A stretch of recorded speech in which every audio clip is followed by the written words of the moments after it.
Uber is taking a page out of DoorDash's playbook and trying to manipulate drivers with mind games. The problem is, they're only giving us half of the information.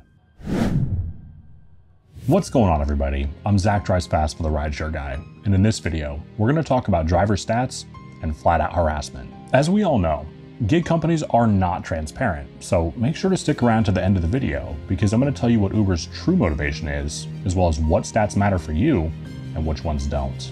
Let me ask you this. How much was your gas reimbursement this month? How much did they pay towards your health insurance? How much did they contribute to your 401k? And how much paid time off did you earn? The correct answer is 0 in almost every case, with very few exceptions, and there's a reason for that. See, these are employee benefits, and we are not employees. I don't take issue with that until they try to treat us like employees without giving us the benefits that employees typically enjoy. Gig companies treat us like employees when it only benefits them, and that can come in many forms. For example, the inability to drive whenever you want on DoorDash, or more recently, Uber harassing drivers about their stats, their acceptance and cancellation rates to be specific. You may have noticed something new in the Uber Eats app lately. Have you gotten the message saying that your acceptance rate is below the average for your area? How about the one where it says your cancellation rate is higher than the average for your area? Well, you're not alone in seeing those messages, and drivers are not pleased. First, let's talk about your acceptance rate. These friendly little reminders show up when you decline an order, and then they harass you about your acceptance rate being too low. Uber Eats is trying to guilt trip drivers into accepting more orders, even if they don't make sense for us to take financially, or they're taking us way too far away. In case you're a brand new driver, your acceptance rate is calculated based on the last rolling 100 offers that you've accepted or declined.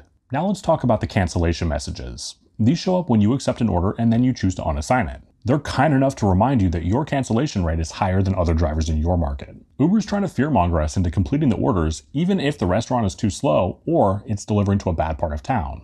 And this is particularly problematic as they've recently started hiding pickup and drop-off information up front again. In my opinion, it's unreasonable for them to penalize us when they're the ones playing hide and seek with the offer screen. This is not let's make a freaking deal. We have every right to know where we're picking up and where we're dropping off.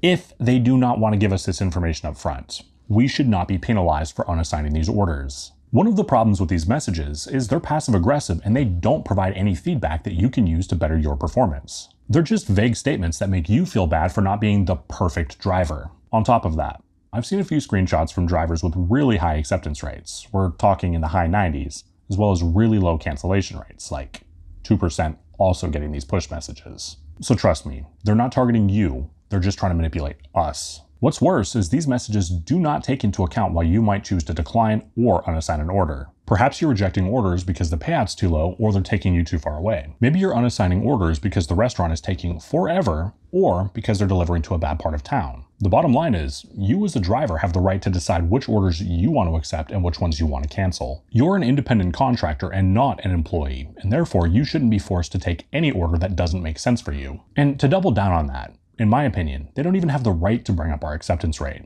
Refer back to all those benefits that we don't get. Furthermore, the messages from Uber Eats about acceptance and cancellation rates can be misleading. They don't tell you what the average acceptance rate for drivers in your area is, not that it really matters. They just compare you to some vague unknown standard. Basically, you could be in line with what other drivers are doing in your area, but Uber's messages make it feel like you're doing something wrong. This type of negative reinforcement isn't helpful or productive. It just creates a stressful environment for drivers and makes us feel like we're being watched and micromanaged. If Uber truly wanted to increase driver performance, then they should give us total transparency. That way we don't end up accepting offers that we don't end up completing. And if they are going to harass us about pointless metrics, then they need to give us the average numbers for our area. But of course, they'll never do that. And you know why? Because the drivers with high acceptance rates are getting the same message you are. Let me know in the comments section what you think Uber's true motivation is. My opinion is they're trying to get more orders accepted and delivered without having to pay us more to do them. They're trying to use scare tactics to get orders delivered rather than giving us all of the upfront information so we can make smart financial decisions about the orders that we choose to accept and which ones we choose to decline. I can't speak for you, but there are very few places that I won't go to assuming I'm being paid right. Well, it may be an extreme example. I drive a couple hundred miles to deliver an order assuming I was being paid $2 a mile. But again, they're using scare tactics to bully us into accepting orders rather than just paying us enough to get them delivered in the first place.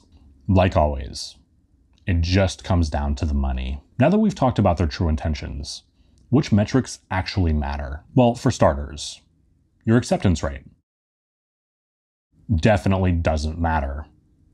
You thought I was going to say it did, didn't you? On Uber Eats, you can go online whenever you want.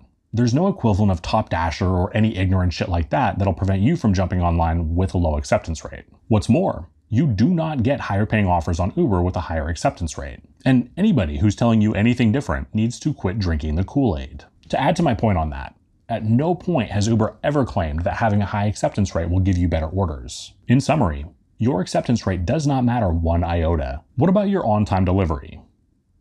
This one can matter. The problem is, we don't have a metric to measure that by. In fact, in many markets, Uber doesn't display the pickup by and deliver by times. If your on-time delivery rate gets to a dangerous level, Uber will let you know in the form of an email. Having said that, assuming you're not doing some incredibly bad multi-apping or seriously lollygagging, this shouldn't be a metric you need to worry about. What about your completion rate? This also matters.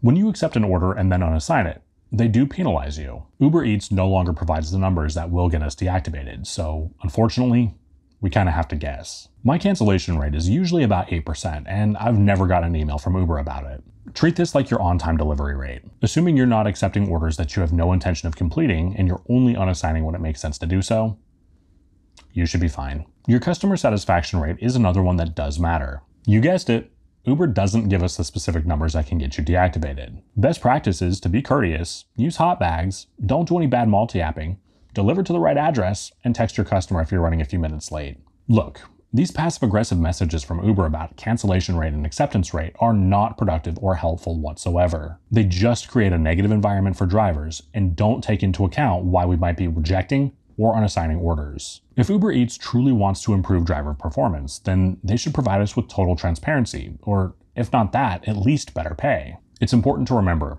as a driver, you have the right to make decisions that make sense for you. You do not have to accept bad orders, let alone keep them just because you think Uber is telling you to. You are an independent contractor and not their employee. Knowing which metrics matter and which ones don't will help you avoid the bullshit. If you haven't done so yet, please do consider pressing the like button and subscribing to the Rideshare Guy. You can find my videos here every Tuesday. If you enjoyed this video, check out this video where I show you what to do when Uber starts hiding pickup and drop-off information from you on the offer screen. I'm Zach Drives Fast for the Rideshare Guy. Take care.